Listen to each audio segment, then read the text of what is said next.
नमस्कार, तुम्हा सर्वांचं स्वागत आहे धनश्री होम अँड लाईफस्टाईल या माझ्या चॅनलमध्ये। तर आज आपण फेकून देणाऱ्या वस्तूपासून हे ताट, मी तांब्याचं ताट आहे तर ते चकाचक केलेलं आहे। तर ती कोणती अशी वस्तू आहे, तर चला तर मग आता व्हिडिओला सुरुवात करूया। अगदी फेकून देणाऱ्या वस्तूपासून चकाचक होते। तर पहा, इथे मी चिंच गुळाची चटणी केली होती, तर त्यातील जो चटणी गाळून घेतल्यानंतर जो चोथा राहतो तर त्यापासूनच आपण हे ताट स्वच्छ करणार आहे। तर ताट पहा किती प्रकारे त्यावरती डाग पडलेले होते, तर आता ते कसे चकाचक निघतात ते पहा। त्यामध्ये फक्त 1 चमचा खायचं मीठ घेऊन आता हे छान असं चुळून घ्यायचं। रिझल्ट तर तुमच्या पुढे आहे। व्हिडिओ मी थोडासा फास्ट फॉरवर्डमध्ये केलेला आहे, म्हणजे तुम्हाला समजेलच कशा प्रकारे आपलं हे ताट अगदी झटपट क्लीन होतं। तर ही चिंच आपण चोथा फेकून देणार आहोत, तर यापासून आपण एकदा का होईना पण किंवा मग 2 वेळा आपण हे ताट स्वच्छ करू शकतो। तर इथे मी तांब्याही तुम्हाला स्वच्छ करून दाखवत आहे कशा प्रकारे स्वच्छ होत आहे। तर पहा, नक्कीच हे आपण चिंच फेकून देणार होतो, तर त्यापासून मी तुम्हाला हे स्वच्छ करून दाखवलेलं आहे। तुम्हाला व्हिडिओ आवडल्यास चॅनेलवर जर नवीन असताल तर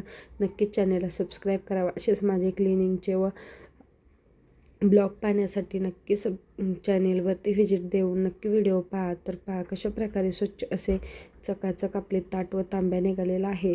व्हिडिओ आवडल्यास नक्की सबस्क्राईब करावं। व्हिडिओ कसा वाटला तेही कमेंट करून नक्की सांगा। धन्यवाद।